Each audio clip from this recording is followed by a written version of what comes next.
Hi welcome to 9 vibes. AP రాజకీయాల్లో రోజా పెద్ద hot topic. ఎప్పుడూ వివాదాల్లో ఉంటూ ఉంటారు.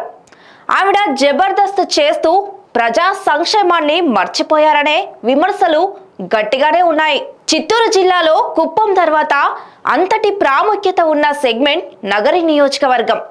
ఇక్కడ ప్రస్తుత ఎమ్మెల్యే ఆర్కే రోజా వైసీపీ నుంచి గెలుపొందారు. అయితే ఇక్కడ ప్రజలు మార్పును చాలా ఈజీగా కోరుకుంటారు. 2009 తర్వాత టీడీపీ జెండా ఎగరలేదు. అప్పటి నుంచి కూడా వైఎస్ఆర్ కాంగ్రెస్ గెలుస్తూ వస్తుంది. అయితే ఈసారి టీడీపీ నుంచి గాలి భానుప్రకాష్ నాయకుడిని బరిలో ఉంచుతామని ఇప్పటికే టీడీపీ ప్రకటించింది. వైసీపీ కూడా సిట్టింగ్ ఎమ్మెల్యే రోజాకే ఇస్తామని చెప్తోంది. అయితే వాస్తవం మాట్లాడుకుంటే గ్రౌండ్లో పరిస్థితులు ఏం బాలేవు. అప్పట్లో రోజా బెంజ్ కారు కొనడం, ఆ తర్వాత కూడా కొన్ని గొడవల్లో తన పాపులారిటీని కోల్పోయారు మంత్రి రోజా. అప్పటి నుంచి కూడా రోజా నగరి నియోజకవర్గంలో ఎక్కువగా తిరిగారు.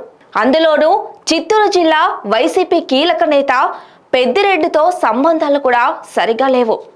అప్పట్లో ఎమ్మెల్యే అయ్యాక జబర్దస్త్ షోలు చేస్తున్నారనే విమర్శలు కూడా ఉన్నాయి.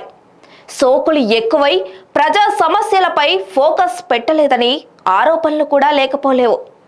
ఆ తర్వాత మంత్రి అయ్యాక అసలు నియోజకవర్గ ప్రజలకు అందుబాటులో లేకుండా పోయారని అప్పట్లో టీడీపీ ప్రజల్లోకి చాలా బలంగా తీసుకెళ్లింది. సో ఈ నెగిటివిటీ అంతా టీడీపీ నేత భానుప్రకాష్కి ప్లస్ అయ్యే ఛాన్స్ ఉంది. చూద్దాం ఏమవుతుందో. మరిన్ని అప్డేట్స్ కోసం చూస్తూనే ఉండండి 9 వైబ్స్.